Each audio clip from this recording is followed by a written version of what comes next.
Dans la vidéo précédente, j'ai présenté les différentes étapes à respecter lors de la résolution d'une équation contenant des fractions et des parenthèses.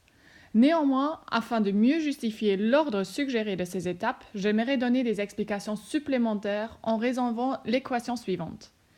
Avant tout, j'ai insisté sur le fait qu'il faut d'abord supprimer les parenthèses, c'est-à-dire développer l'expression donnée, avant de rechercher les dénominateurs communs adaptés.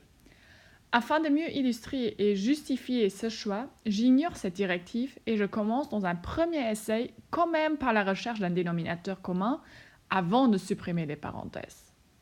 Le dénominateur commun à choisir est 30 et par la suite nous amplifions les différents termes de façon adéquate.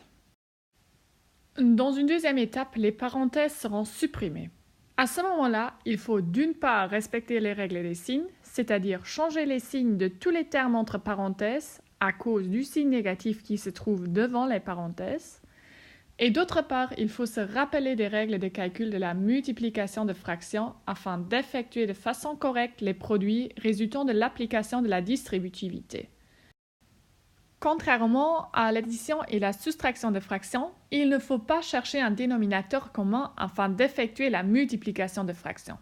Il suffit de multiplier les numérateurs entre eux et les dénominateurs entre eux. Le cas particulier dans lequel on multiplie un nombre entier par une fraction se laisse également expliquer par cette règle générale. Évidemment, l'entier a se laisse écrire sous forme fractionnaire a sur 1. Ce qui ramène le calcul à effectuer de nouveau à un produit de deux fractions.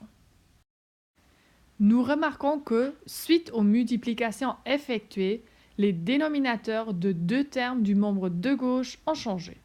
À ce moment-là, la multiplication de l'équation entière par le dénominateur commun 30, que nous avons choisi au préalable, ne permettrait pas de simplifier tous les dénominateurs et de se débarrasser des fractions. Dans notre exemple, il fallait multiplier l'équation par 900, ce qui modifierait cependant les numérateurs des fractions de dénominateur 30. Dans l'ensemble, afin d'éviter des confusions, nous conservons donc l'enchaînement des étapes recommandées dans la vidéo précédente et nous commençons par la suppression des parenthèses, pour laquelle, évidemment, il faut de nouveau respecter et appliquer les règles de signe et de calcul. Dans la deuxième étape, nous comparons les dénominateurs résultant des multiplications, nous choisissons un dénominateur commun et nous amplifions tous les termes de façon adéquate.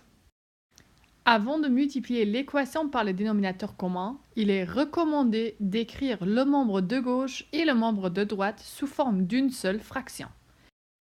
Il faut se servir de parenthèses qui soulignent le fait que le signe moins devant les fractions s'applique sur chaque terme du numérateur et implique des changements de signe importants. Finalement, la multiplication par 30 permet de rendre l'équation sous la forme d'une équation simple du premier degré. Les transformations ordinaires comme le développement et la réduction des deux membres de l'équation permettent de résoudre l'équation et de trouver la solution qui est égale à 5.